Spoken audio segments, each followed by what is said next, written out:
It's the middle of the summer. The league's kind of slow, but it's not slow at the same time.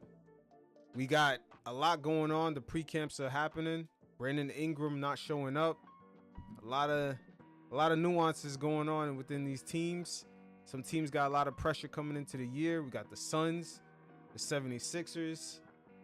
There's a lot of interesting dynamics that are playing out here. And even Luka showing up looking pretty lean. But before we get to it, man, you guys definitely check out Saeed's newsletter, Beyond the Buzzer.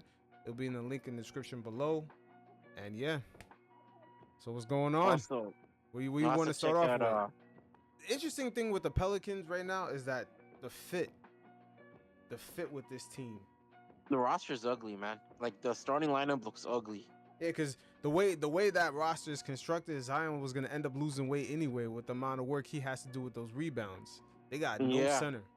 They got rid of Jonas and didn't bother to replace him. I was like, what the fuck is wrong with this team? Like David Griffin, he said DeJounte Murray, and he just went to bed. Yeah, and then now Ingram not showing up to camp. Bro, that was kind of expected, to be honest with you, bro. He's been shopped around since the trade deadline, or around the trade deadline to like the whole off season. The thing with Brandon Ingram is, bro, his value is just dog shit. Like nobody wants to take a risk on a contract like his. Like everyone expected. I think like the only team we really expected to maybe take a gamble was like Philadelphia, right? But they kind of won the lottery with the Paul George shit, or the Paul George deal. So it's like, what the fuck now? He has nowhere else to go. Yeah, like, no team's willing to take the gamble on him. And it's at the same time, it's this new CBA. It's creating a class of players that are they have no trade value because of their potential contract or just the contract they're currently under, and also they're productive at the same time. We've seen it with Lauri Markkanen. Before they re-signed him, a lot of teams were trying to bid for him, but they were worried about how much money he was going to resign for. Same thing for Darius Garland. You know, he's under 5-year, 193. And you got Brandon Ingram, Trae Young. You got 3 years left, 137. All these guys are still productive, but under this new CBA, because their number is so high, that contract tied to their production might not be as valuable to other teams, and it makes it hard to trade for. The Pelicans GM actually spoke about the situation with Brandon Ingram and how the league is right now is kind of in a gray area with this whole new CBA. I think from a relationship standpoint, we've been really clear we prefer Brandon stay with us, and Brandon's been pretty clear he prefers to stay with us. At the same time, there is a financial reality to this, and where I think we can go in terms of keeping this group together might not be as far as he and his agency would like us to be able to go. And so for now, we're going to play it out. And I think we're committed to each other. I think we're committed to seeing if this team can work in a way that makes it make sense. You know, we're not in a market where we get to be wrong. You know, unfortunately, right now in the NBA, a lot of markets, and the person, and you know this, Ryan, the person in your position has to make decisions or they don't. In some markets, you don't have to make any decisions. You get a max, and you get a max, and you get a max, and you hoard talent. We're not that market. So we're going to have to make sure the fit is right, and we're going to have to make sure that we can keep the group together. So if there's a way we can do that with Brandon in a sustainable way, we want to do it. And I think he feels the same. Do you feel his value around the league is high? Are there a bunch of interested teams in him? Yeah, so it's interesting. I would have told you that coming into the offseason, his value was incredibly high, and he was one of the players that everybody on our team, or everybody asked our team about. I think what happens is, and Ryan, you know this really well, when you don't have to pay them, you want all of them. Right. And then when you actually have to hand them $50 million a year, mechanically it gets complicated. And so I think one of the things that's fascinating about this new CBA is the teams that benefit the most from a player like a Brandon Ingram are teams like ours that think we're a Brandon Ingram away from being a championship caliber team. Mechanically, this CBA doesn't allow most of them to make a trade. So this is the first market in the first year that I think you're ever going to see that. There are a lot of guys that are mechanically incapable of being traded. And Brandon's somebody, fortunately, we have no real desire to trade, so it doesn't matter. But I think at the end of the day, that's going to be something that becomes more common. Yeah, and I think we've seen the same thing play out with Julius Randle, where he has a lot of value on the Knicks. But in the trade market, a lot of teams are not going to want to trade for him at such a high salary, almost touching around $45 million plus. these kind of players are just locked into their contracts, like prisoners of their contract, right? Or a lot of teams are much more hesitant, like Julius Randle. Trey Julius Young. Randle's an all Trey Young, but like Julius Randle, Trey Young, they're all stars, right? Like they've been given the keys by the Hawks and the Knicks. But my thing is like, will another team give them the keys, and how much will their role diminish because they don't have the key to do whatever they need to do to get a bucket? They're not really like Randall. Kind of needs the ball to thrive, and Trey Young obviously is very ball dominant. And Correct, I think the same with but the Brandon main Ingram. thing, now, like the Yeah, Pelicans GM had said, is that under this new CBA, this is the first time where we're gonna see guys who have a lot of value, but yet yeah. no one's gonna want to trade for them because of their contracts. It's Because not of it's not even about their role. It's about the money tied to them is valuable only on their current teams. yeah, Like right now, right? Let's say after the 6 months, Lauri Markkanen is available to be traded, even after signing his new 5-year deal for 238, right? Who's really gonna trade for Lauri Markkanen at 5 years, 238? Nobody. Let's keep it a buck. He had a lot of trade value before he signed that deal because people didn't know what the number was gonna be. But at that exact number, who's really gonna fully commit at that price point? That's really what the GM was saying, is that this is the first time where we see these guys that they actually could live up to that price point, but that price point might actually put these teams in a weird spot. You know what I'm saying? Yeah, They may go over the second aprons. They may go over the second apron and then start losing picks down the line, paying a bunch of luxury tax, and then they have like a stranglehold on them for making their teams better. That's what this new CBA is gonna do. Also, the fear, it's like you're losing all this while staying mediocre. That's also Yeah, another fear, right? and 'Cause it's you don't want to stay expensive. like It's expensive to be 100%. mediocre nowadays. Yeah, you don't want to be like the seventh, like a play-in team or a late fringe playoff team, like a fifth seed, and like have no direction. You want to be a team that's like a top 3 seed and hopefully like contend for a championship. And I think that's why like a lot of guys usually like that's why you see a lot of like teams like the Celtics and Thunder. They're keeping a lot of their role players this offseason. You see like Payne Pritchard and Aaron Wiggins and those kind of guys are getting extensions because teams are like, we're not willing to, we're not willing to get stuck with the contract. We might as well have an affordable contract which we can move later on down the line and keep our depth and Correct. all that important stuff. Yeah, it's this is a very unique CBA the players agreed to, like them and the owners, because there's a lot of restrictions on player movement, and also the guys that are kind of stuck in the middle tier that are not like gonna get the max deals. They're in a little shaky spot, depending on the contracts that they sign with their current teams. They may be even if the shit doesn't work out, it's not gonna be like, oh, I trade me, I no longer want to be here. It's gonna be harder to get rid of those guys, man. Oh, 100%. And then also some of them, they're not gonna want to test free agency. Like Julius Randle, if he doesn't re-sign with the Knicks before the season start, man, he may end up losing money in free agency, because there's gonna be teams that they're probably not even gonna want to sign him for $40 million, because they have other star players that they're working on that they have to eventually extend, and they don't want to touch that second to first apron into the tax. So it's a weird, but at the same time, they know Randall is valuable, but it's like they're not trying to get stuck. You know what I mean? Yeah. This is all brand new. This is the first time this is ever happening in the league, starting this season, and it's going to be very interesting to see how things play out, especially with Trey Young also. I think with these teams, you always want spaces to move around. Where these teams don't want to be locked into bad contracts. Like, they don't want to be like, we give this guy they don't want 3 5-year $1 million 5-year deals, right? Mm-hmm. Where you're just stuck. You want to be a team that can pivot, you can move around, you can afford to make Correct. deals that can benefit your team. And you see that with like the Celtics, all their key guys sign the veteran minimum.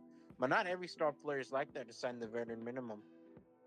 No, all their key guys got good deals. They're not getting paid vet minimum, but they're getting good deals. But Yeah, I know, but they all took a pay cut or yeah, they took a slight pay cut. But they also, the role that they're playing in the Celtics is not like a number one star. It's almost like Paul George. The money Yeah. he's getting paid is for a 1A, but he's not really gonna have a 1A role on that team. And then also at the end of his deal, this is where this subject kind of ties in. When he starts getting injured and his production starts going down, is he really going to be, as valuable as that contract? And he's virtually going to be untradeable. Yeah, Paul George, the last like 2 to 3 years of his deal, he's going to be untradeable. You would have to attach a first round pick, player. What is maybe he? 2. What is he? 33 now? Yeah, he's let's check it out. Yeah, I believe so. I think Paul George is in his mid-30s already, but he was already kind of, I don't want to say he's on a decline, but out of the last 3 seasons, I would say 2 of the playoff series, especially last season, he wasn't that good, man. He wasn't that good at all. I think his health is also declining too, so that's also plays a factor. And his career, like it could be a contract that ages like crap if they don't win a championship in general. Yeah, let me see. Paul George. Yeah, he's 34 right now. So yeah. Wow. Oh yeah, 100%. It's gonna age pretty bad, bro. But the Philadelphia 76ers, and it's guaranteed too. There's a lot more pressure for them to become championship teams, especially considering, like, let's be honest, they've underachieved since Joel Embiid's era. Like, Joel Embiid himself has achieved pretty well, right? Not championships, not bad. MVPs, All NBA, Hall of Famer. But, like, dog, when you look at the Philadelphia 76ers from, like, the Sam Hinkie era, where it was a whole rebuild, and you get Ben Simmons, Joel Embiid, you get a lot of these young guys, and then you obviously you pivot from Vince to James. They haven't really achieved anything in the playoffs. It's a lot of disappointment, a lot of just mediocrity. Yeah, it's and I like how you touching base on this, because we're gonna touch on these 2 teams, the Suns and the 76ers, how they have a lot of pressure this season. But going to the 76ers, you're right, and a lot of their underachievement is that they stay committed to that trust the process bullshit, to staying obligated to Ben Simmons. They got rid of Jimmy Butler just to see him bring a team to NBA Finals 2 times out of the last 3 years. And then staying committed to Ben Simmons forced them to, kind of make that trade for James Harden. That shit did not end up working out either. It's just a lot of, it's a lot of clusterfucks that happen in between that.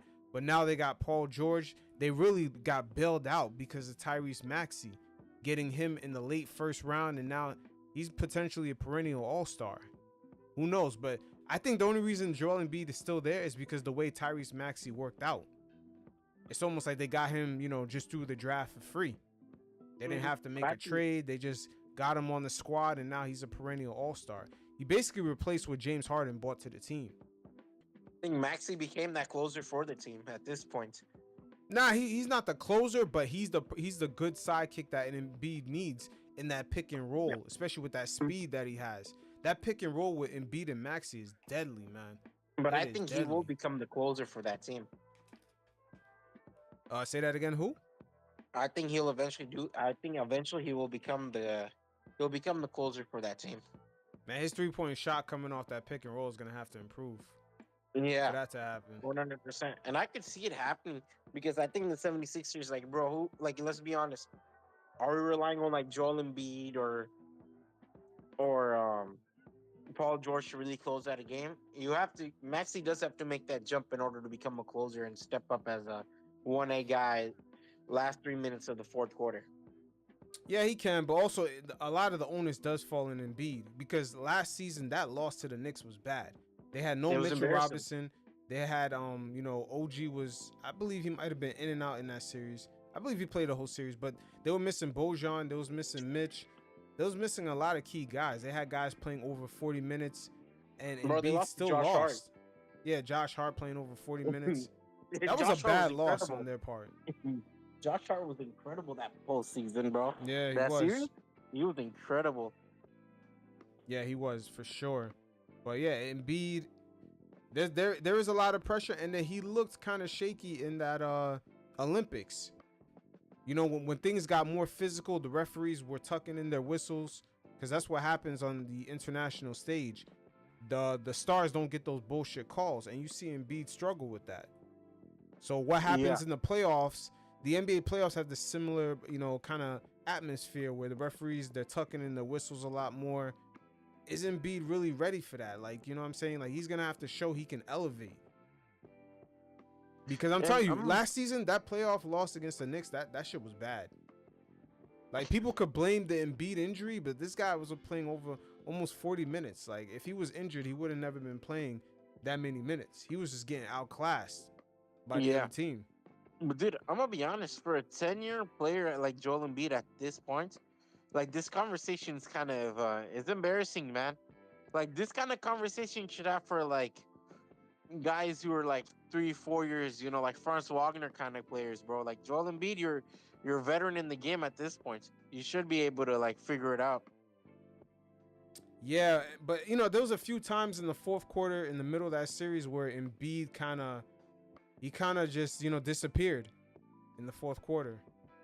Yeah, but dude, that's the problem, right? Like I think Joel Embiid, like with him, it's like, bro, how many times are we gonna have this conversation? Because every postseason, every offseason, everyone has this conversation. Whether it's the loss to Toronto Raptors, which is fine. He was a young player.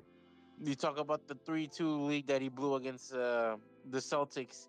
Many series where it's just like, man, like when are we seeing Joel Embiid make that jump? And it Yeah. seems like every playoff we look at mediocrity. So at some point now, the 76ers giving him everything he's asked for, right? Mm-hmm. Him and Simmons didn't work out. You bring in James Harden. James Harden, okay, Tyrese Halliburton, and you bring in some depth.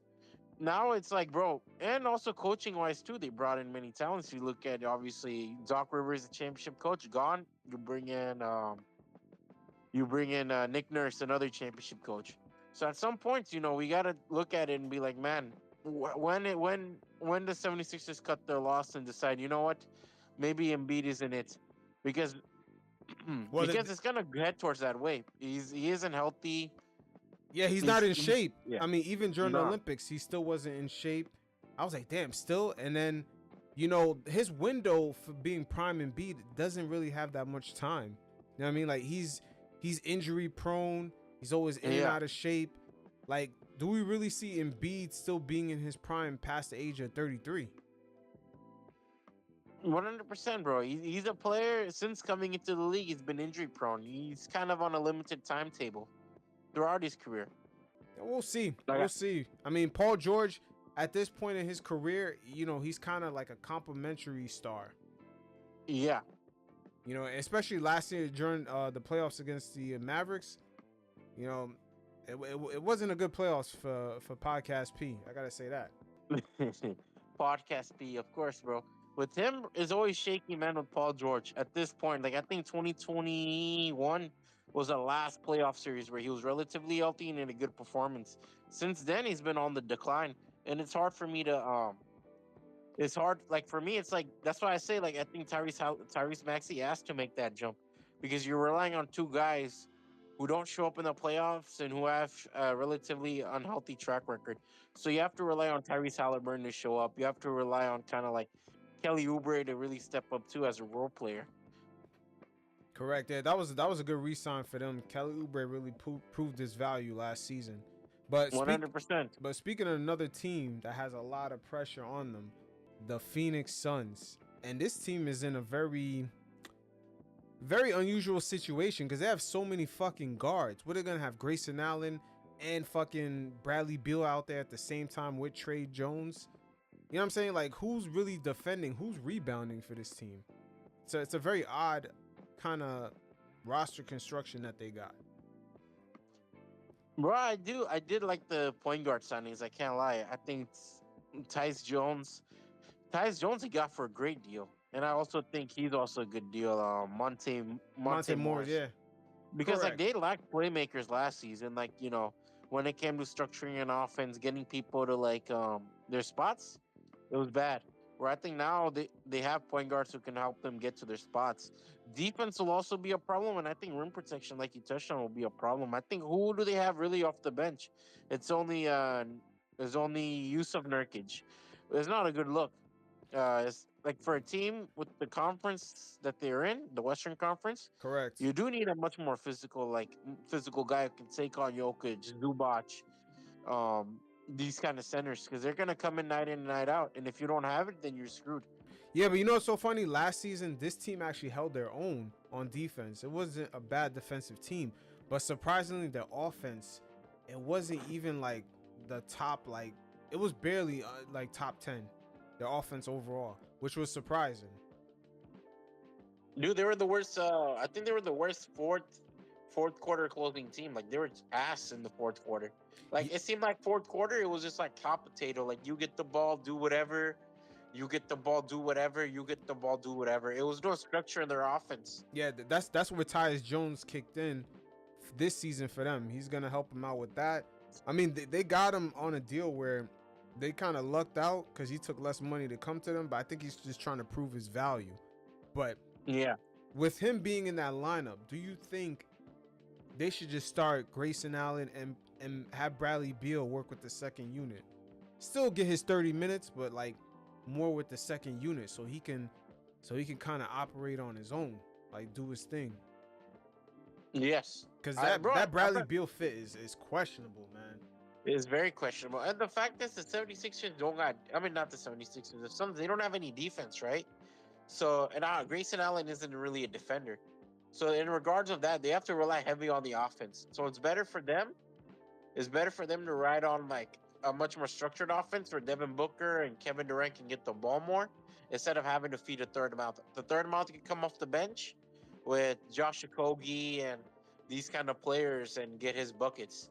And I think that's the best deal for for the Suns. Yeah, that's a And lot then of money closing to be time, coming yeah. off the bench. That's like 50 mil plus. Yeah, bro. Oh, That's why like we can admit like Chris Paul's washed, right? But I think that trade just proven bad because ideally, like sure, if we were playing pickup ball, it'd be fun. But at this point where how basketball's structured and how teams are investing in two-way players, Bradley Beal overall is a bad signing both on both ends of the court because you're not getting defense and nope. you're also not getting much offense either. I Yep. mean, we saw Anthony Edwards just dogpiled on them, bro. He And has. that's another yeah. And you know what's so funny? You saying that about their defense. You know who shocked me this summer in the Olympics? Devin Booker.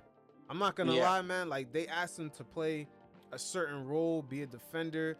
You know, take his 3-point shots at a high efficiency clip, which he did. Yeah. Booker was shining, man. He didn't get a lot of shots, but when he did, them shits went in. You're right. Booker was breaking the myth of like people saying, you know, he's not really a two-way player. Like he kind of showed off like he could be a two-way player, man.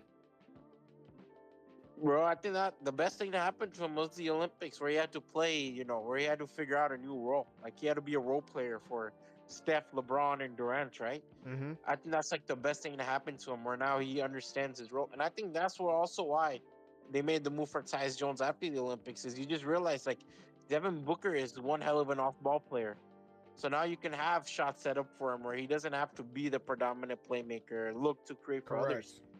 He can just create a shot for his own, and that's the best.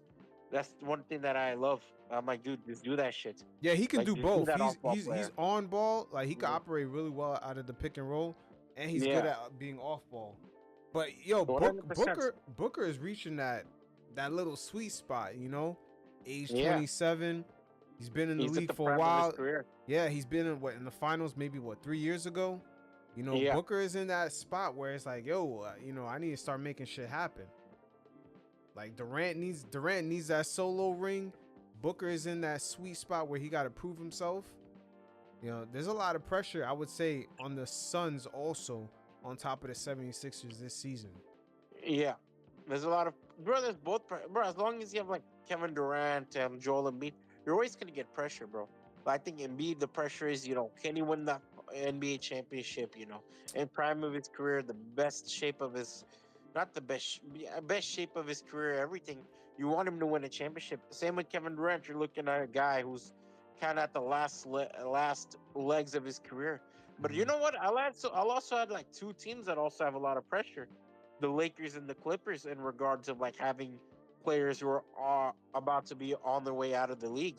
Nah, And I wouldn't add them. I wouldn't add them in there because the Lakers spent the whole last season as a playing team, and then the Clippers, they lost.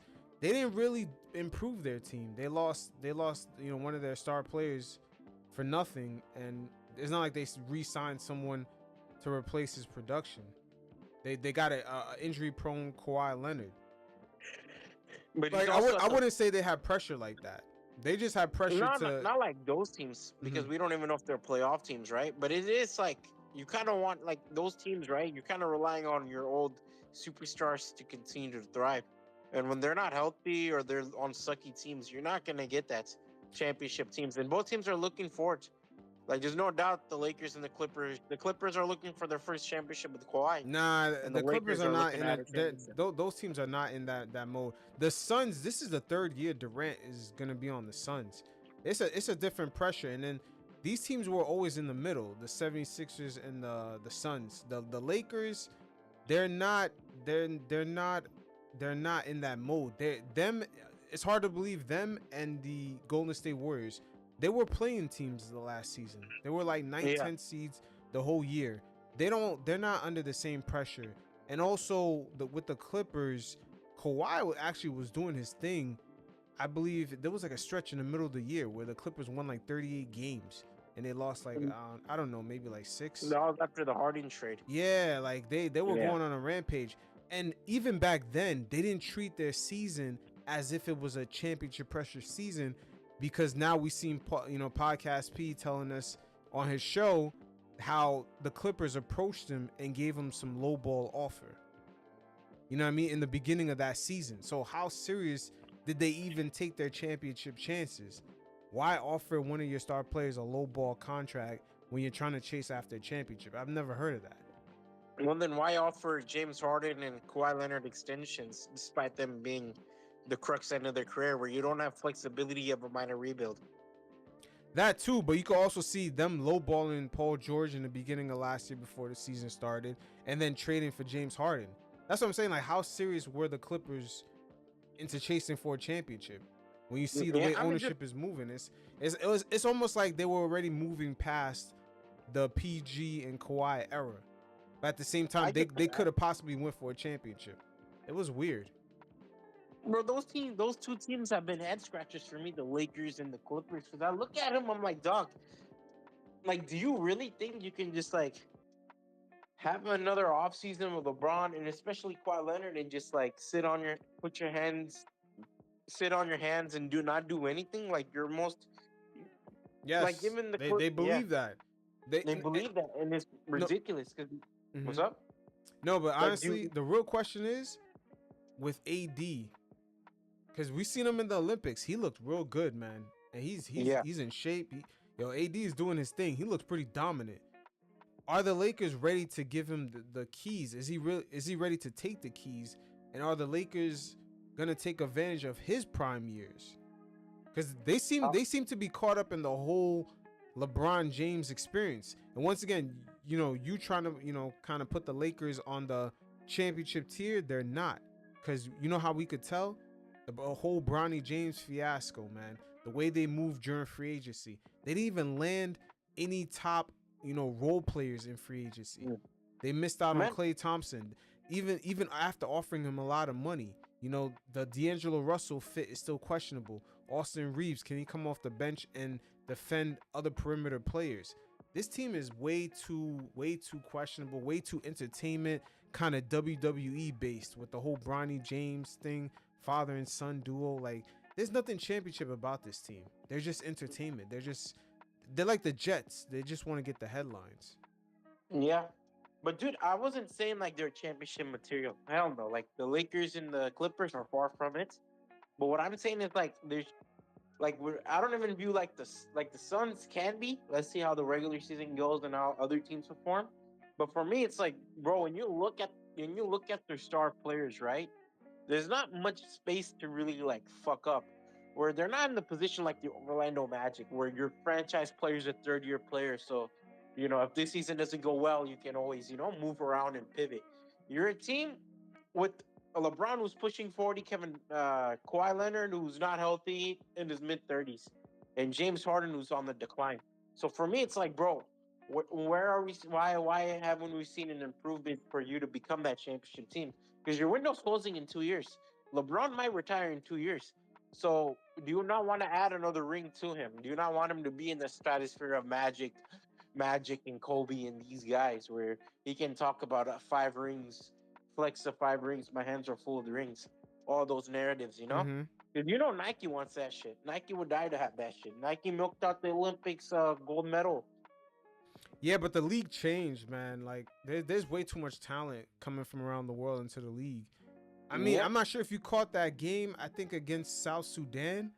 Like imagine when that region kind of build up their basketball program, they're going to have elite fucking defenders, two-way players coming in. They're really fast. They're long, man. Like those guys, man, when I saw the South Sudan team, I'm like, wow, the NBA players don't move like they move faster than there's some of the perimeter players out here who could defend. Like they're long. They're tribes. I think like the Dinkas, they tend to be 5'11" and plus. So there's gonna be a lot of talent once they build their basketball infrastructure over there. Mm-hmm. But that's what I'm saying. The league having older players.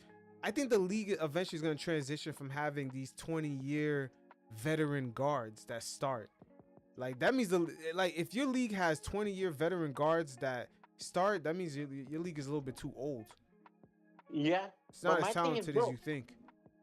But the thing is, there's only one LeBron James, right? No, but Stephen Curry's starting too. Like there's multiple older guards. No. It's been like that for a while in the NBA since I think the mid 2010s. But I'm talking about let's say LeBron wins the finals championship, bro. It benefits the Lakers and it benefits the league because there's only one LeBron James, right? LeBron has kind of become the face of basketball since when I was 3 years old. He's become the face of basketball. So it's like him winning a championship, bro. Let's be honest, that's big time news. Him winning his 5th. Yeah, it would be, but it's not gonna happen. It's not gonna happen because LeBron, he would have to be a guy who averages maybe 17 to 15 points a game and 10 assists a game for his team to be roster. For his team to be championship worthy. He cannot lead a team. If LeBron averages 30 and 8 and 8, that team is gonna get swept, man. Even in the first round, LeBron, his points don't mean how it. It doesn't mean the same thing like how it meant in the Heat days and the Cavs days, where he could actually lift up a team to a victory. His points are just not the same. His points are not the same, and let's be honest, it's not a reliable team. Like the Lakers, as compared to the Miami Heat and the Cleveland Cavaliers, they're a lot worse. When your third option is in the playoffs, scoring 0 points and on his phone on the bench, it's like, what the fuck? Yeah, but let's not forget, we seen LeBron operate when he first was in Cleveland with Rudy Gibson, Antoine Jameson. Yo, we seen LeBron average what he averaged and can lead his team to victories with lesser talent. Yeah. That's normally what stars can really do. Players like him who are game changers that can really do. But LeBron now, he has AD, the first overall pick, and it's beyond AD. Since when he first arrived to the Lakers, who didn't have to trade for LeBron, didn't have to give up any assets. The Lakers won 35 games the year before he showed up.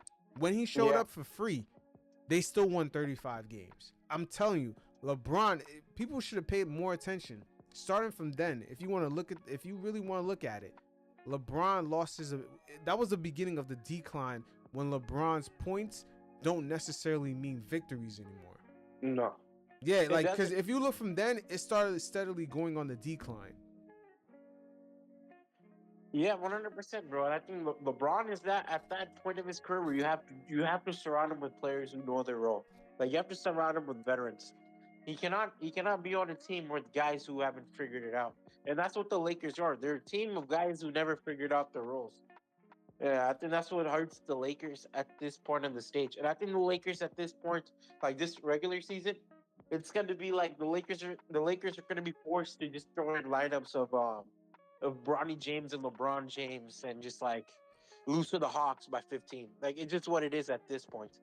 At this point, they're just Disney World, where Hey, you want to see father son duo? Please buy a ticket, whatever. Correct. It is what it And is, you got, man. But Jamal Murray, bro, that was bad. Jamal Murray, bro, when you're coming in from the bad playoff performance and the Olympics was a shitter, at some like the expectations for him to get an extension and get an All-Star appearance, it looks horrible. yeah, he had 7 points on 13 shots with 3 turnovers in the Olympics, man. That shit is crazy. Yeah. And Team Canada was talked about like, oh shit, we're gonna watch Shea Gilgis and we're gonna watch Jamal Murray at the backcourt. It's gonna be like some entertainment. It's gonna be some of the greatest basketball we ever watched. That shit was a disappointment. Also, like with Jamal Murray, now the responsibility on him has fucking increased, bro. They lost a lot of key guys since that championship run. Bruce Brown, Correct. now That KCP. bench is thin. Those role players are Yeah, that thin. bitch is thin. Mike Malone does not like to play younger guys. That team might be cooked. Like Jokic will keep it afloat, but that team isn't a top 3 team, bro. And they could have re-signed KCP. The ownership doesn't want to give up the money. They gave Michael Yeah. Porter Jr. too much money on that contract. They have another bench player that they don't even use. They paid him a good amount. It's not looking good. And Jamal Murray, yo, he couldn't really separate during the Olympics. That was interesting. He didn't look fast. He No, didn't create no separation. It was weird. I was like, what happened to Murray? bro. It seems like since his injury mid-season, it's been difficult for him to really play up to his natural flow. Yeah, they're gonna have Jokic getting mad skinny playing out here. He's gonna be playing like 40 minutes, 43 minutes a game. And you have to bet, like, bro, Christian Braun has to be a guy who like steps up big time. Like, he has to play in. He needs to improve on both ends of the court. Be a good two-way player that they're gonna miss with KCP. Yeah, didn't they get I believe the Denver Nuggets, one of the draft picks from this offseason. He got hurt for the year during Yeah, summer league, I think. yeah, him. And then you also got Peyton Watson, who's kind of coming into what, third or fourth year now. So he's also expected to really step up off the bench. And obviously Russell Westbrook, we kind of have to see how he plays off the bench too. He's been on and off since kind of like since kind of since his prime has ended. He's been on and off. Where you don't see Russell Westbrook of Oklahoma City Thunder, obviously, but you also see that Russell Westbrook has kind of struggled to adopt a new role. Correct. Yeah, they re-signed Darko Saric. Yeah, I mean, honestly, the Denver Nuggets, the way they've been moving, I'm wondering if they're gonna really capitalize on Jokic's like the remaining prime years. It's gonna be interesting to see how they pivot because Jamal Murray, he's eligible for a 4-year extension this offseason. yeah. So Murray getting that $200 million deal for 4 years, it's really gonna hurt this team. It's actually gonna put them above that threshold in the cap. And I know the Nuggets are going to try to lowball, like for sure, because the way they waited for him to recover from his ACL tear, they're going to try to lowball him big time. Yeah, I mean, what's really messing them up is that Michael Porter Jr. deal. It's too high. And he's untradeable. He's untradeable because you're talking about a player who's kind of one-dimensional. Like I think Correct. due to injuries, he's never going to be he's never going to be a great defender due to injury. And his offense is on and off because he doesn't really have a bag. Yeah, no dribbling bag. Not really the best. Well, he's decent at rebounding, but I don't know. It's For his size, for his size, his position, he's a decent rebounder. But you're asking for a guy who spot up shoots to be, to be your main player. It's not a good look. Like you just shot yourself in the foot because you don't have much flexibility when it comes to how he plays basketball. yeah. Did you hear about their coach? He recently Mike had Malone? a little back and forth tiff with the front office. But yeah, I saw that with Calvin Booth. Yeah, I mean, I agree with him. Like the way they've been moving, they've been way too conservative, trying to save nickels and dimes, and Yeah, it's a lot of their offseason moves have been killing this team very slowly ever since I believe like 3 years ago. No, ever since And they won the championship. My bad. Ever since ever they since won the they won a championship. championship. Because that championship, it seemed like they went all in with the Bruce Brown trade and these kind of moves they made. But now it seems like, bro, they're much more conservative. They're happy signing like DeAndre Jordan for the 5th minimum contract.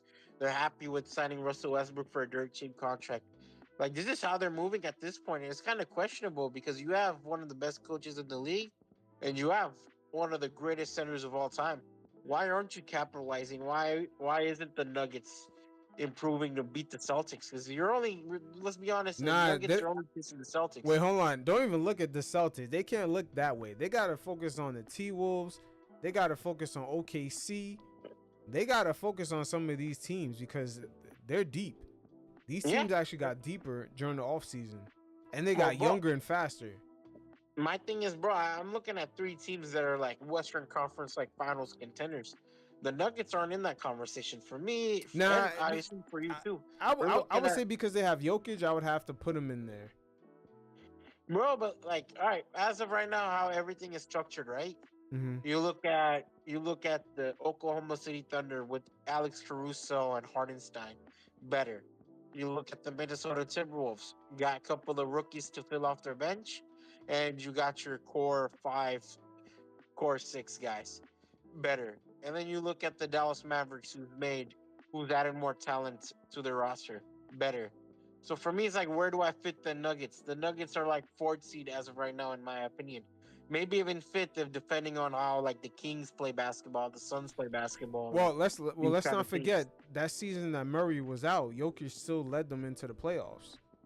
So, Yeah, you know, no, they're a playoff team. yeah, So my and, thing and is then that- Jokic creates a lot of matchup problems for some of the teams that are on the top of this conference, like the Dallas Mavericks. I don't think they match up well with a big center like that. You know, taking guys down low, you know, pick and pop, you know, picking guys off with passes. They don't match up well with Jokic, man. The Mavericks even still. yeah, I mean, it's gonna be wow. The top of the West is gonna be interesting. OKC, Denver, Minnesota, Dallas. That's pretty much how I have the top of the West. yeah, 100%. And the Suns. I'll put the gonna have to be Suns the in there middle. too. I'll put You the got the Suns in Suns? there. I got the Kings. Yeah, if Kawhi stays healthy for the whole year, I'll have to put him up there too. The whole Kawhi Leonard situation, man, it's unfortunate because this guy, the trajectory that he was headed in was all time, man. Like, had it not been for these injuries, this guy could have been Finals MVP on 3 different teams.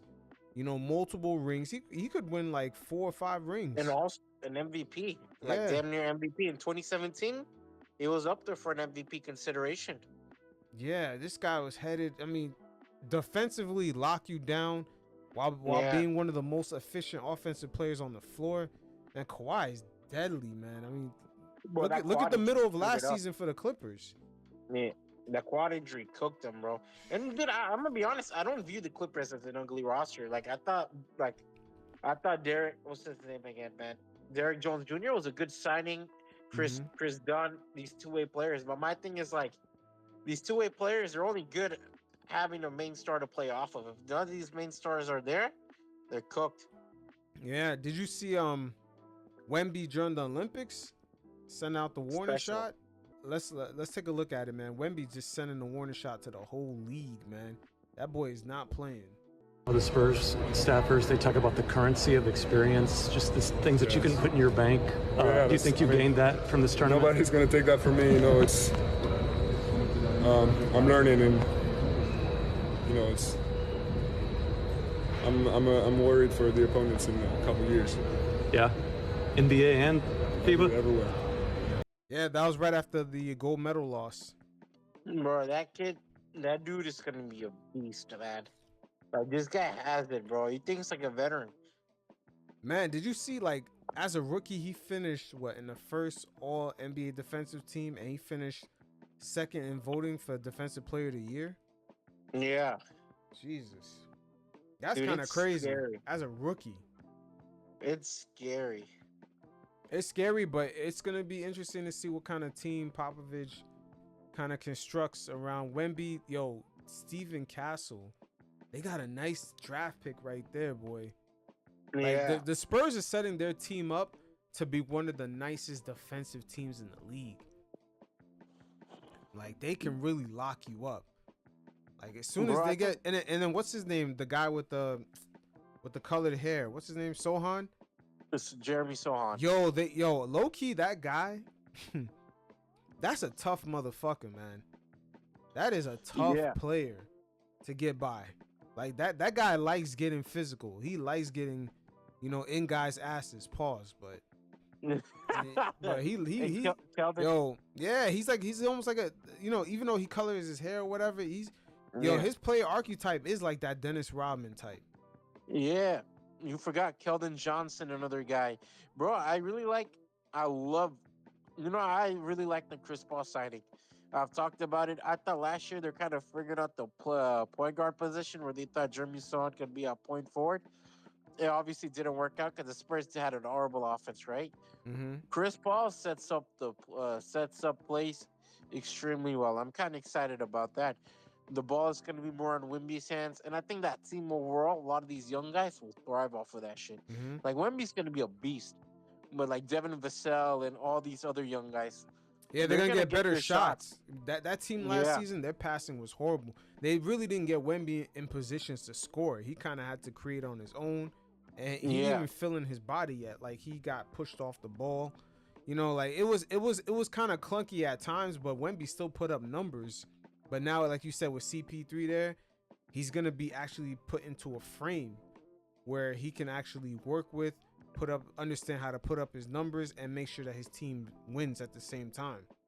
That's going to be the interesting transition to see how Wemby adapts to that. Where it's like, okay, you got your 20 points, 10 rebounds, 5 blocks or whatever, but did we win the game? Was that in the framework that CP3 set up to make sure that we're efficient, and we're winning games? Like that's the part, because they won like 20 games last year. So if a 40-win season is double the wins from last year. That's how bad the Spurs were. Bro, also, like, they're all, like, dude, it's just everything. Chris Paul can be a coach on the court, right? You have Harrison Barnes, another guy who's really liked. Like, every team he's been to, it seems like he was extremely liked.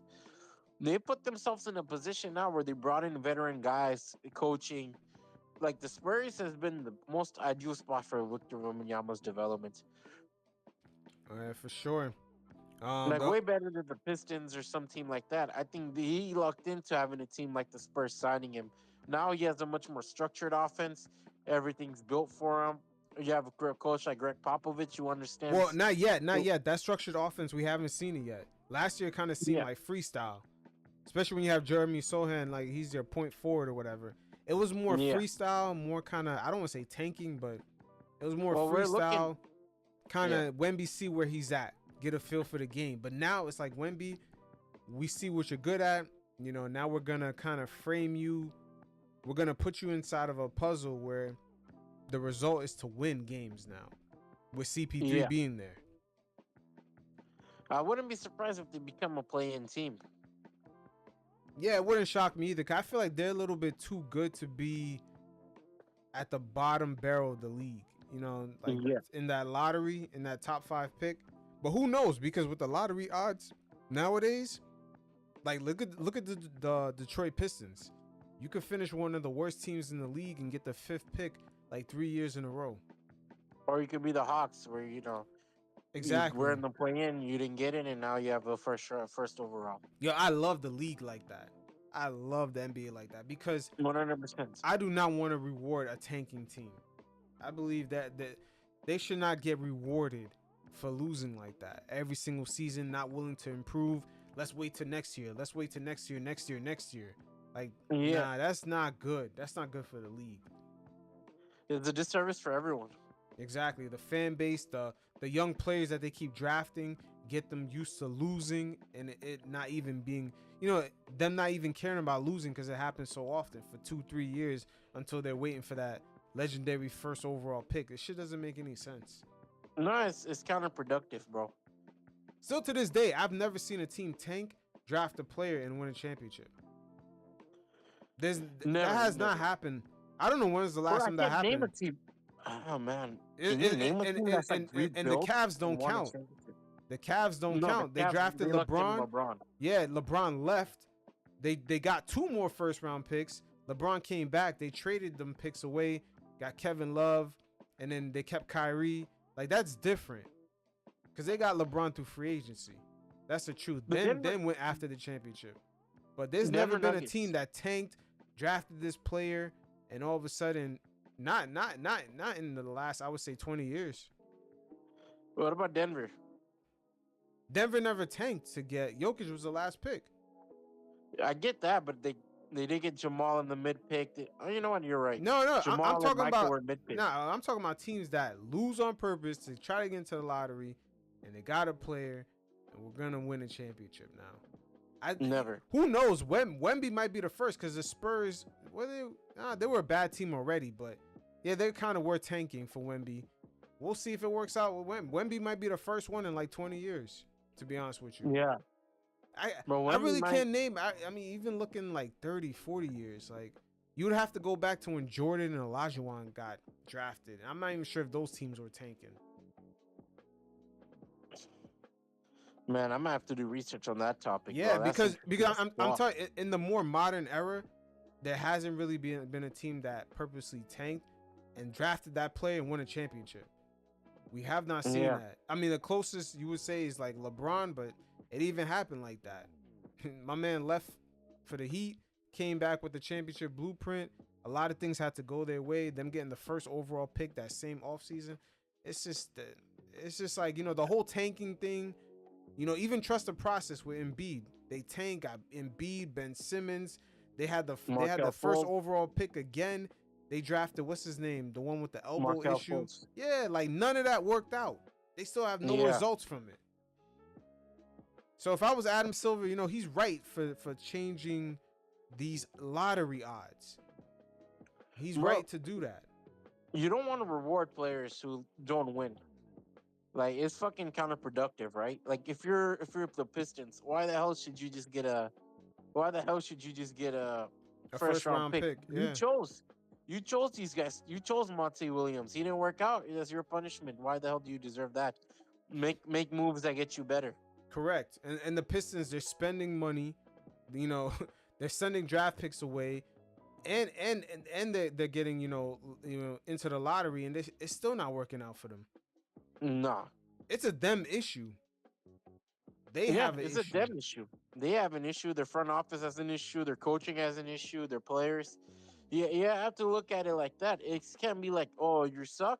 Here's your reward, a first round pick, and hope they get better. Fuck no. They're just gonna waste another young player's career. Correct. Yeah, that's kind of nuts. And speaking of young players, or just players when they first came into the league, did you see how George Karl and Carmelo Anthony, that kind of beef between the two is sort of ending? George Karl actually letting it be known, like, he's kind of done with the whole Melo saga. But you know why they have beef, right? Yeah, from their playing careers, I think George Karl, Hall of Fame, my bad, Hall of Fame coach. Obviously he's achieved things with the Suns, with the Nuggets, a lot of these teams. But I think, he's an asshole. I'm gonna be honest. Like, it seems like everyone who's ever played with under him never liked him personally. It's a George Karl problem, to be honest with you, bro. This is what it is. George Karl, he's one of these coaches that coached in the league at a time where the hierarchy was the coach, then the players.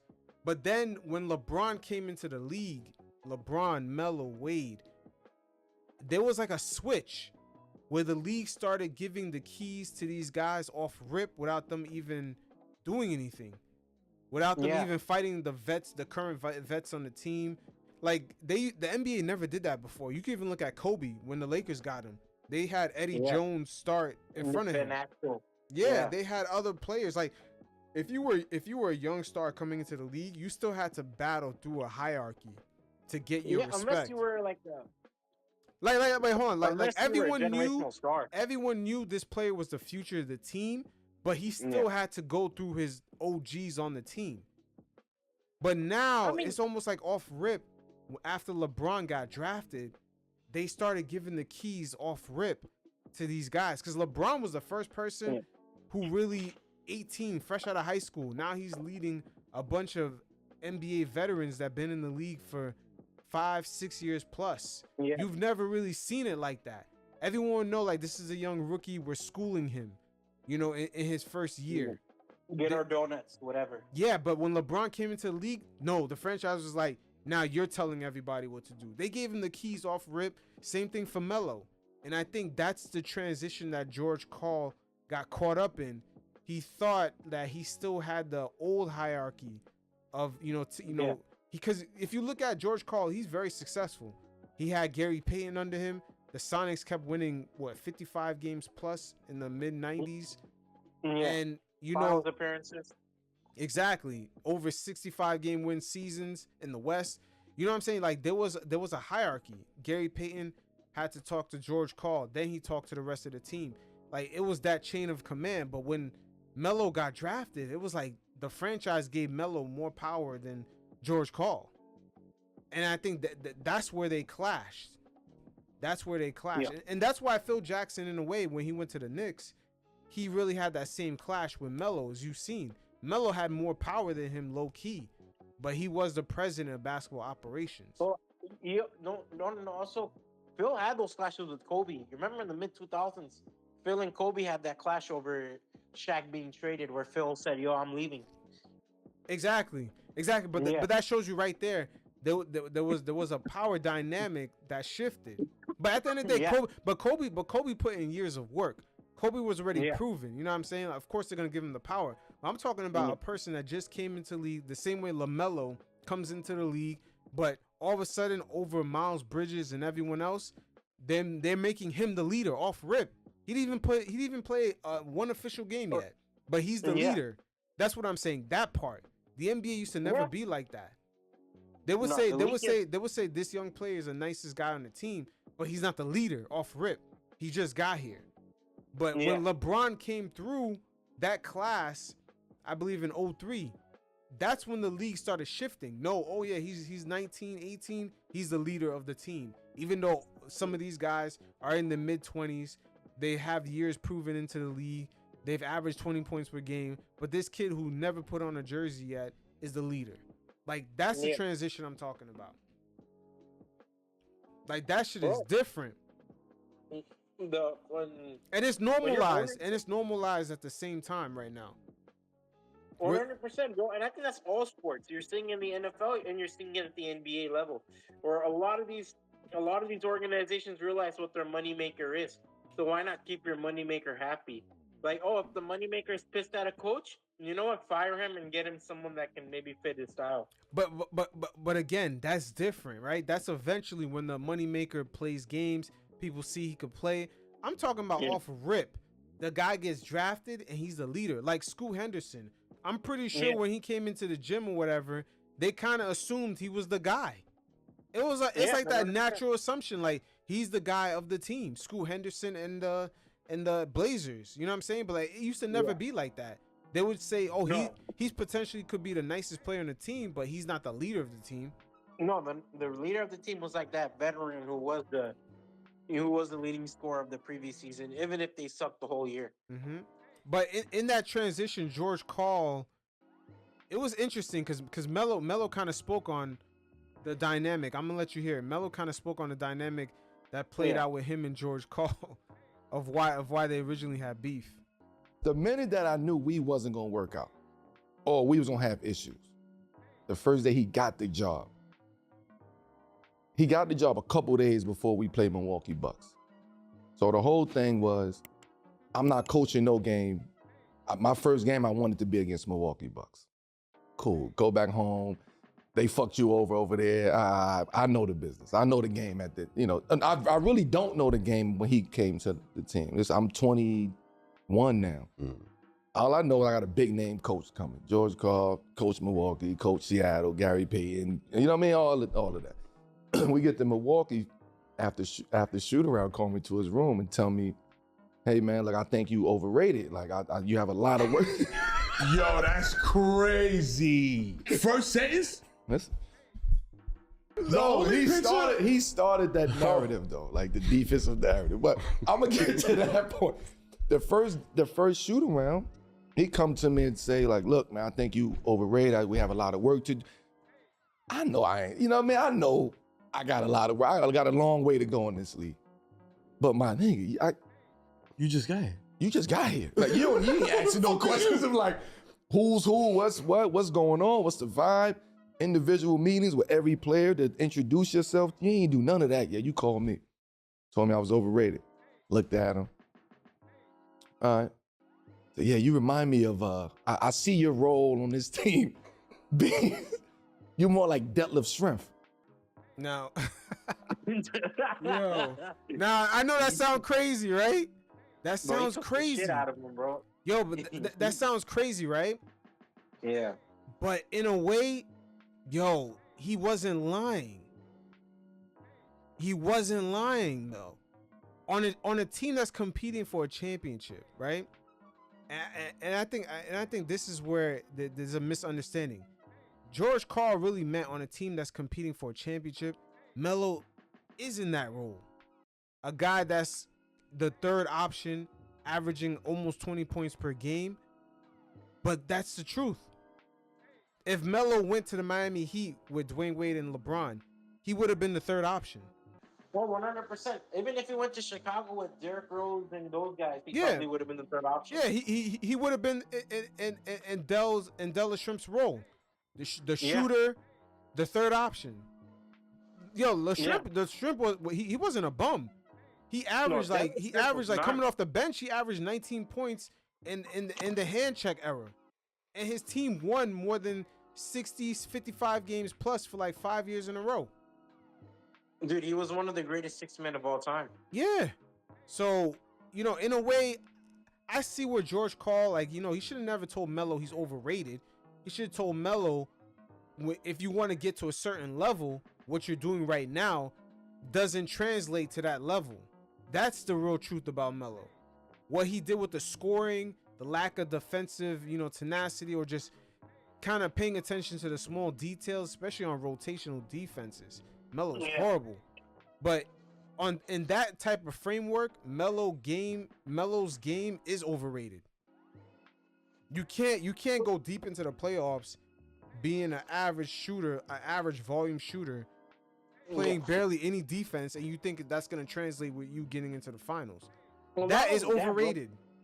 In that framework, Melo's game is overrated. And that's where some of the Melo fans sometimes they don't get it. Melo is nice for the regular season, drop 30 points a game, whatever. But when you want to get to a certain tier consistently, his game ain't really going to translate like that unless certain adjustments are made. The quality of his shots, the defense.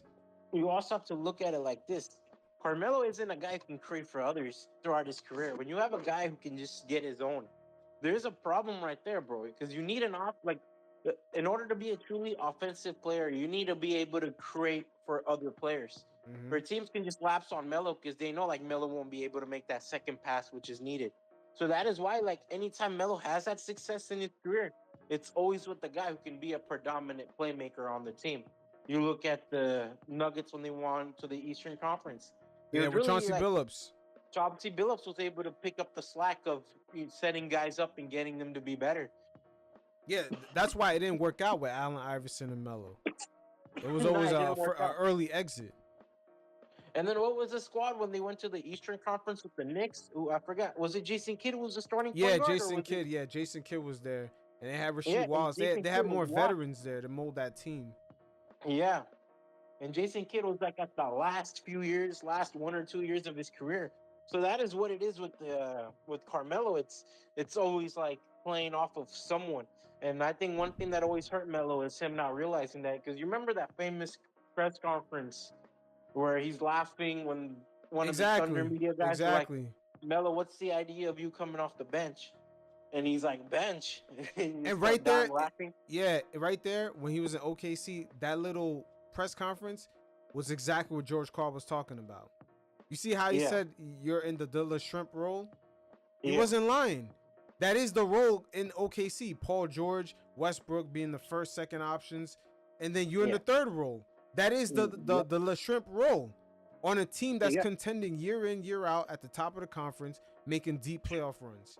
Yeah, he was not lying. And it's crazy to see Melo today, even still. I don't think he gets it still. He doesn't get it. And I think, like, because I watched a couple of clips of his podcast. Bro, I can't lie. That one dude, I think DC Zamiro, one of those members, he glazes him hard, bro. Yeah, but they're not basketball people. Yeah, they're not basketball people. Sometimes it's like, man, relax. Yeah, and again, because they look at the averages per game, and a perfect example of it is CJ McCollum in Portland when he was there. You know, he was an all-star. He averaged like over 20 a game. But when you put him on the proper team that's trying to compete, he's in that third role. He might be even coming off the bench. Yeah. Remember, there was a famous podcast. This is when Kevin Durant, maybe his first or second year in the Thunder, and he joined CJ McCollum's podcast, and he's looking at CJ McCollum. Exactly, because Durant knows who he really is. Team. And I remember everyone on Twitter got pissed, like, "Oh, who the hell is Kevin Durant to say this?" Kevin Durant was not lying. He was not lying. I'm like, yeah, he's a champion. Like, come on, Brett, come on. Like, there's levels. Yeah, there's levels. There's levels. And that's the thing. A lot of the fan base, you know, throughout the NBA, they mistake the regular season, just a guy averaging a certain amount of points and his team being a fifth seed or a play-in team. They mistake that for, yo, we're about to make a deep run. We got a chance to win. We could compete with the best player. No, you can't. No, you can't. The best NBA teams got over 5 to 6 guys who are in sync defensively. Your star player is not going to out one-on-one all those guys. Bro, this is not happening. Teams go out of their way to sign players that can just play, like, I don't know, a series of just guarding one player if they know they're going to be that much of a problem. Yeah, it's just, you know, once again, George Karl, he was a coach in that in-between phase of where the coach had all the power and the hierarchy changed, where the superstar player had more power than the coach. And at the same time, he also comes from an era where coaches told their players certain things to motivate them. Like Phil Jackson did that with Kobe. Oh, Kobe ain't got no post up. Then we seen Kobe come in one year, he was posting up throughout the first 2 months of the year. Like coaches used to say shit to motivate their players. But now, you know, especially with Melo and LeBron's generation, that was the first era of players to kind of push back against the criticism. Yeah. Yeah, well, they pushed. It was weird. Go ahead. Phil used to go on media and blast these guys all the time. Yeah, but he used to do that for motivation. Yeah. Like that used to be the reaction. The players be like, "Word, I ain't got that." Then they would show the fans the next season during the games that they worked on it. Yeah. But now the players don't even go to work on it. They're just like, "Yo, he blasted me. Yo, trade me from here." Fuck him. Yeah. I remember it was. You remember, like, bro, it's been like that. I think with George Karl, the problem has been he's a very stubborn guy. The way he could have been about it is maybe massage Melo's ego. Like, oh, Melo, you'd be better in this role. Melo, if you improve on this. But I feel like calling him overrated and kind of coming in hostile is what probably ruined the whole thing. Yeah, but he did that in private.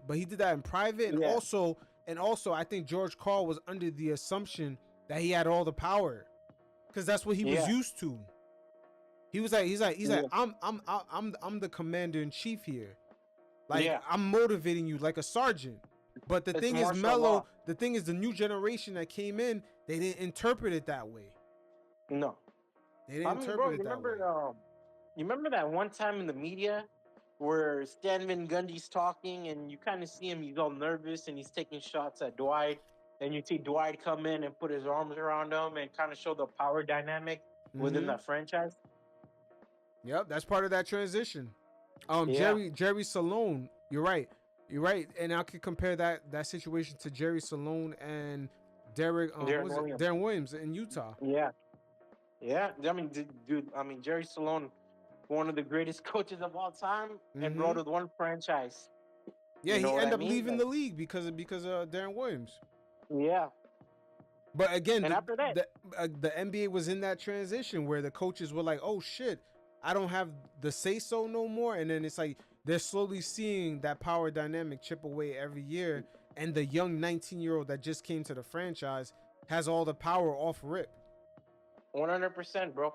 And like, what's it called? And we saw what happened. Like, with sometimes like the coaches are wrong. Like, I'm not saying like coach is always right, but there's some instances where we see Jerry Salone and Darren Williams. Let's be honest. After Utah, what exactly did we see from Darren Williams? Like after his run with Utah, nothing. Like Brooklyn, he underachieved to the point where Paul Pierce even critically said, "Yo, Darren Williams wasn't ready for Brooklyn. He isn't ready for New York media."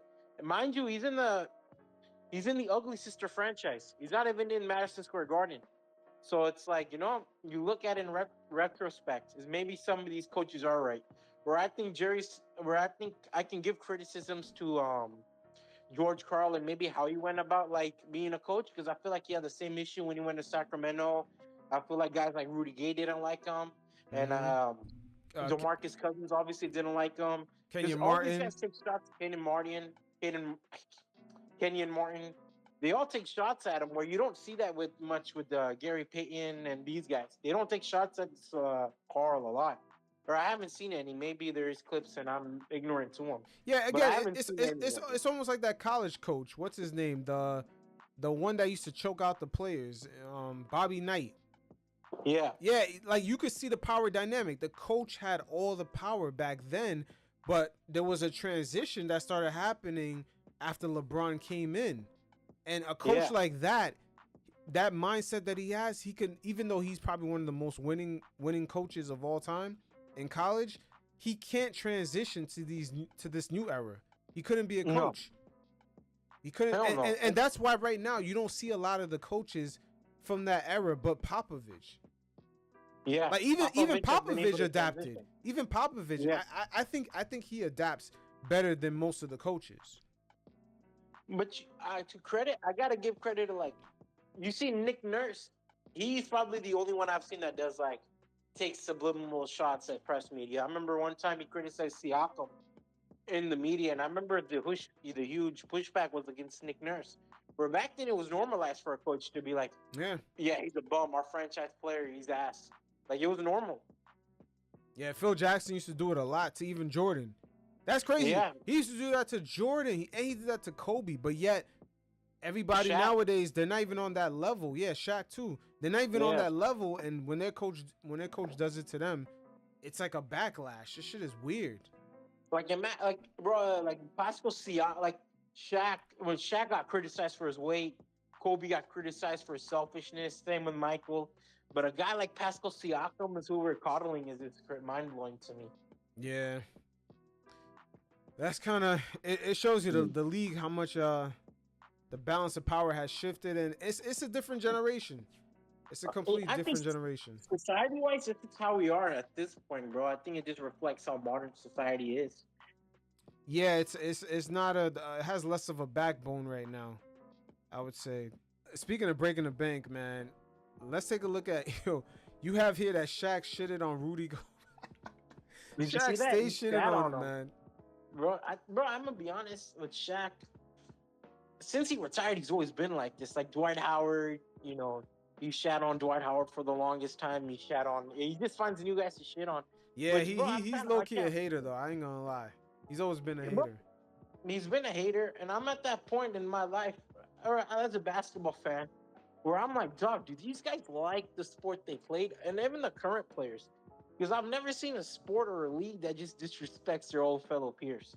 Like, I'm like, holy shit, bro. From the Anthony Edwards statement to this statement, and then Gilbert Arenas and Nick Young, whatever the bullshit they spew all the time. Yeah, some of these guys, I think they're just trying to go viral. But let's take a look at what Shaq had to say about Gobert. Woke NBA player. Rudy Gobert. Oh my God, I knew he was gonna say Rudy Gobert. He's worse than Ben Simmons? Ben Simmons is another bum. Because I'm gonna tell you what, if you sign a contract for $250, show me $250.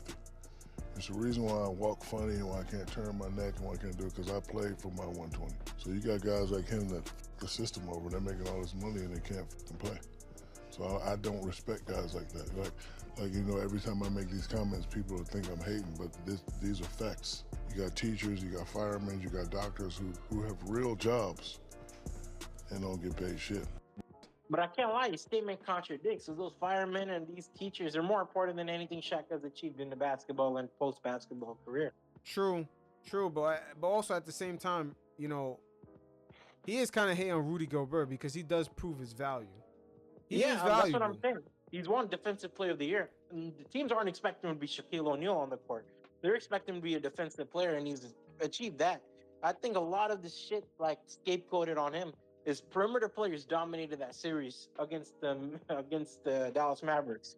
Everyone shits on Rudy Gobert because of that switch on Luka Doncic. I'm like, bro, give this guy some breathing room. I'm not saying Rudy Gobert is anything like. I think he's a little overrated. Sure, he's not Dikembe Mutombo, despite like his accomplishments probably putting him neck to neck with him. Mm-hmm. But I'm like, man, you got to give him some breathing room, bro. Yeah, I mean, it is what it is. The older players always gonna kind of feel a type of way because you used to have to prove your value. They just didn't give you that money off rip, and then you would get heavily criticized if you didn't really kind of live up to, you know, what you were gonna be. I get that. I get like criticizing players. Sure, there's times where you could criticize Rudy Gobert, but the worst player in the league, like, come the fuck down, man. Rudy Gobert is probably like top 3, top 5 best centers in the league. For me, it's hard to believe, like, yo, he's the worst player in the league. And it's like, bro, is it worth it? Like, okay, yeah, you make the fireman arguments. You could say that about any basketball player throughout its history. It's a tough own, really, because like I could make that argument about Shaq and his achievements in his career and how much money he makes from these Gold Bond commercials, where he could go to a mailman or something, you know? Yeah, it just goes to show you guys from the past don't really watch today's era too hard. And same thing for today's era. They don't really understand what happened. Well, some players really don't look back at the previous era. And we can see it no further than Anthony Edwards' comments about there was really no guys with any talent in Jordan's era. Is crazy. That's kind of crazy. Even in the shooting guard position, you had Clyde Drexler was a hooper. So you had Akeem Olajuwon with the dancing shoes, man. Yeah. Like Edwards just kind of showed like he didn't, just like Shaq. He didn't look back. Shaq is not looking at today's era. You know what I'm saying? Yeah. They're just sort of passive and downplaying, you know, sort of bring up the era and kind of bring up their status. But KG went off. KG went off on Edwards. Yeah. Yo, did you hear that? I didn't hear his. I heard Rasheed Wallace and I heard Magic Johnson respond. I'll play KG for you, man. Let's take a look at KG's. KG's was savage. He went off. Because at the end of the day, these guys, you know, if they really want to be the best, they actually have to be savants and students of the game. Like, that's the difference between him, Kobe, and all the other players, man. They were actually students of the game. They could have told you, you know, how guys were playing 20 years before their childhoods. You know what I'm saying? They understood the eras that came before them and what new things guys brought to the game. But it seems like Anthony Edwards is being clueless about probably the most important era of the NBA is kind of crazy. Like, the era he's talking about is the most influential era of the NBA. But we'll take a look at what these guys had to say. Bro, I don't think anybody in this generation could have played like 20 years ago, if I'm being 100. And this is to everybody in our league, Tatum, all y'all. Let me tell y'all something, bro. 20 years ago, bro, you couldn't get to a triple step back. Nah. You hear what I'm saying to you? You couldn't get to a triple step back. And then if you shot that it had to go in. You know why?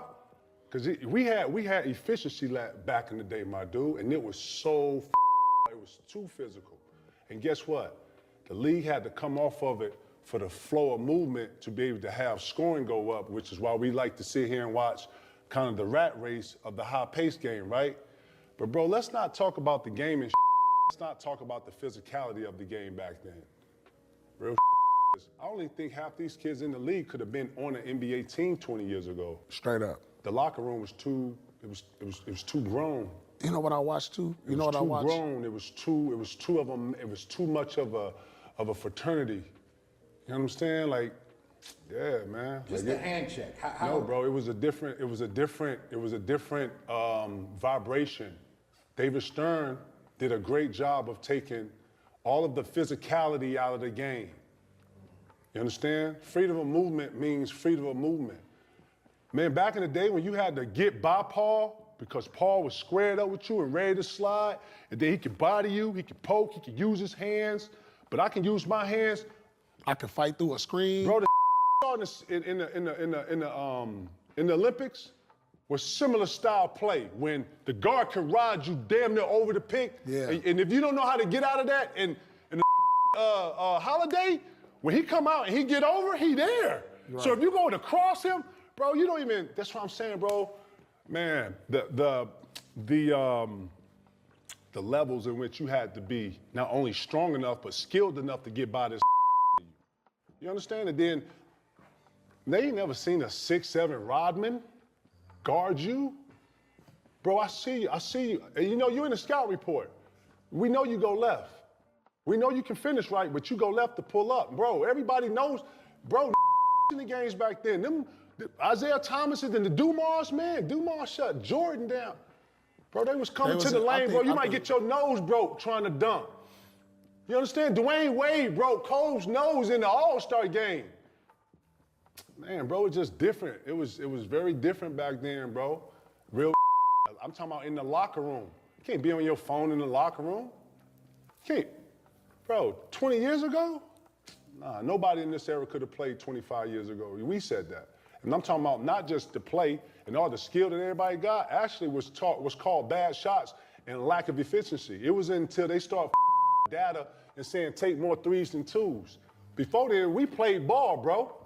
We didn't give a that the GM couldn't come down and say, put into a game plan with a coach like Doc or D'Antoni talking about, we trying to get touches and touch the paint. Bro, I didn't see. Yeah, it's hard to say more skill. That's what I'm trying to say, bro. Nobody in this era has a mid-range. You couldn't get, nobody. Nobody in this era has a post game. And the ones that do look amazing. Look at Shea. Shea got a mid-range. Yeah.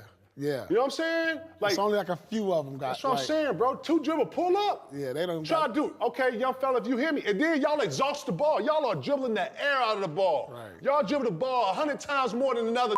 Right. Catch it off the bounce. 1 dribble, 2 dribble, pull up. Let me see you do that off the bounce. Right. Let me see your skill work off that. I ain't even known it like this, but bro, you can't come and expect a rebuttal. Bro, real was totally different. And you had to have that work, and you had to really work on your You know, you was out 2-3 games, man. Your teammates, hey, bro, what you doing tonight? You going? Nah, I can't go, man. My toenail off, man. I can't. Nah, bro, you can't even come in here and lead no like that. You hear me? Nah. So you had to strap it up, and you had to get out here. You had to dive on the floor. You had to get in the rumble. Yeah. Right. Real You had, man, it was men leading men. Yeah, ain't none of these no lockout. And Anthony Edwards don't know what's going on with the league policy. This, bro, you understand what I'm talking about? The leader, bro. Man, I can't even have this conversation. You can't even say it if you ain't watched. It ain't the same. It ain't the same. Like, then don't you say I didn't watch. And don't say you didn't watch. Man, Jordan, the only one has skill. Yeah, I know you didn't watch the game. I know you But him didn't saying watch. that. Yeah, so, you can't say that. You know what? And then Respect say to you the don't young watch. fella, man. I don't get on here, and we don't use this platform to douse anything. But I'm not gonna start the cooning. I'm here to elevate the game. I'm here to help the young players elevate themselves. But it's always different eras. And when you hear Michael Jordan and some of the greats talk about the different eras of play, the 80s was different from the 70s, the 70s was different from the 60s, the 60s was different from the 50s. But in all of it, it had gamemanship, it had aggressiveness, and it had stuff that came with it that you didn't really hear about that you hear now. Man, half these be in the locker room. Half these no parents and one mom and all, you know what I'm saying? A lot of these mom and dad and a lot of these outside. Man, I'm really from the park, man. I'm really from Basswood. I really did play at Springfield Park. You know what I'm saying? Cleveland Park, all the parks. Right. Yo, Garnett is going ham. Yo, Garnett is going ham, man. He hit a lot of points. It is a different era as compared to this era for the most part. NBA always drastically changes. And I think he didn't really come off as a hater. I gotta give him credit as compared to other players. I think. He hated a little bit. He hated a little bit, saying that none of the players could have played in the era. They definitely could have, but again, you can't really compare the eras because these guys today are more skilled. But if they played back then, they really wouldn't be able to show off their skill because, you know, the hand check, you know, illegal defense, all types of rules, you know, even the freedom of movement. If guys back then, if they could have showed off maybe a Euro step, you know, a gather with a 2-step Euro on top, you know, they could have, you know, they would have had the freedom to show off what they can do, but they didn't. But players of today, they have the freedom to show it off. So you really can't compare eras, but it's again, both eras are gonna hate on each other. That's why I think that's what's happening right now. They're trying to downplay each other. Because you don't really see that with the NFL. You don't see that in other leagues, but I think this league has become much more like that. Bro, do I like? It's a petty league. It's a very petty league, and I get it. It's like it's kind of like it comes with competitiveness. Because I also saw another Houston legend, the Comets legend. I think I'm not bad with WNBA players. I think it was Cheryl something. Oh, Cheryl Swoops. What did she say? Yeah. I think she was hating on Caitlin Clark. She said what? She was hating on Caitlin Clark. Oh. Yeah. And it's like, man, I get the competitiveness, but at the end of the day, it was like, you do need to, like, you should give your flowers to the younger players. So they do make your league better, and a lot of them do draw inspiration one way or another to you. You know, like, right now, Anthony Edwards taking shots at the 90s, right? Mm-hmm. But, you know, his game is inspired by Kevin Durant, which he says publicly, like, I didn't watch basketball, but Kevin Durant was always my favorite basketball player. Kevin Durant, Kobe Bryant, Michael Jordan, George Gervin. So they do draw inspiration indirectly, too, as players. Yeah, Magic Johnson, the way he said it was sort of like, I'm on Mount Rushmore. You're like, I can't even hear you. Yeah. I've actually won everywhere I went. But wait, hold on. Magic brought up a good point. You know, when they called you the top guy, everywhere you went, you won. That came with it. You couldn't be a top guy off of hype. You had to have proof of concept. Like Kareem, Magic, a lot of the players like Jordan, they won everywhere they went. College, high school, pros. Yeah. I mean, with a guy like Mike, let's be like back then, bro, like nobody thought Michael was a winning player despite him winning before making it to the NBA. Like when he was winning MVPs and shit, the discussion was you can't win with Mike. Yeah, until Phil Jackson kind of brought him down to earth. Yeah. You seen the same thing play out with LeBron. A lot of these guys, they need someone to kind of wheel their game in. Like, hey, I see you scoring, you going crazy over there, but let's put your game inside of a framework. And that's what happened to LeBron when he went to Miami. Yeah, because LeBron tried everything to get Eric Spoelstra out of there. Yeah, I'm telling you, had LeBron stayed in Miami, he would have more rings. 100%. But LeBron don't like that shit. He don't like that structure. You see, had LeBron played for like Popovich, you know, stayed in Miami, you know, strong leadership, he would have more rings. He wouldn't average, like, he wouldn't probably pass Kareem, but he would sacrifice the Kareem stats for championships. I think if LeBron stayed with the Miami Heat, I think Michael Jordan, there would be no discussion with him and Jordan. I mean, not stat wise, but achievements, yeah, there would have been a discussion. No, I think he would have been the GOAT. Like, in my mind, it's Jordan, but I think there would be no like debate that he's the GOAT if he were to be in Eric Spoelstra's system or Greg Popovich. Yeah, who knows? But big what if. That finals loss he had in 2011, that shit was bad. I don't know. That kind of would hurt that. Yeah. But I mean, either way, he has a lot of accomplishments. He would have been in consideration for that. I don't see why not. You know, if he stayed in Miami, won more than the 4 championships he has now. I mean, yeah, he could make that GOAT conversation. But again, it's extremely interesting how NBA players and the older guard and the newer guard, they kind of have animosity and just pettiness for each other, and also the coaching dynamics, how it has changed the roles. And matter of fact, I have a quick soundbite. Pat Bev actually said something about that, where certain superstars, they don't like to play for real head coaches. They want to play for someone that's going to let them put up their numbers, their stats. Yeah, so Pat Bev kind of gives insight. I think he's talking about LeBron because he was talking about the Lakers earlier, and then he brought up this point about superstars even if you not wanting to play for head coaches. Check it out. There's less coaching that goes on in the NBA. I know that's not true, but have you ever run into like hard-headed players that? Before he answer that, I'm a as a player, I'm a shed light. Talk to me. Before you answer that, there's some players, I ain't gonna lie. There's some players, it's a lot of players scared of head coaches. Yeah. It's a lot of superstars. Scared how? Some motherfuckers don't want to be coached wrong. Yeah. You understand, when you a coach, right? Especially a coach that won, and you come to a team with motherfuckers that ain't won before, man, I don't have to listen to you motherfuckers, man. I won. Y'all haven't. Yeah. And with coaching comes with, it ain't, it's a bank. You don't just go out the bank and just take. You gotta put some shit in to take. Yeah, have some equity. Yeah. You know what I'm saying? So like, yeah, you be wondering like, man, why this coaching come here? Yeah, that superstar scared of that motherfucker. I don't want him to coach me. Or a lot of people say, oh man, I want him to coach me. Get him like, I don't like playing for him. For real. Yeah. The real deal. Pat Bev, once again, he said all this after talking about Darvin Ham and the Lakers situation. So I'm wondering, who's that young coach that he's talking about in that superstar? He's taking shots on LeBron. Yeah, he be doing it subtly, man. Ever since he left the Lakers, man, he be using that podcast to kind of shit on the situation with the Lakers. I'm gonna do the Lakers. I think Pelinka. It was just a bunch of incompetency with that. But he's right, man. I think a lot of these players don't actually want to be coached.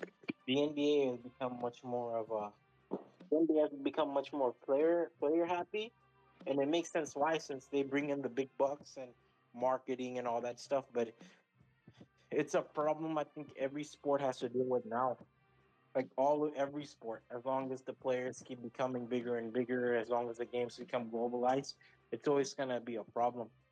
All right, definitely subscribe to Sai's newsletter, and Saeed, appreciate you, man. Until next time. Yeah, thanks, brother.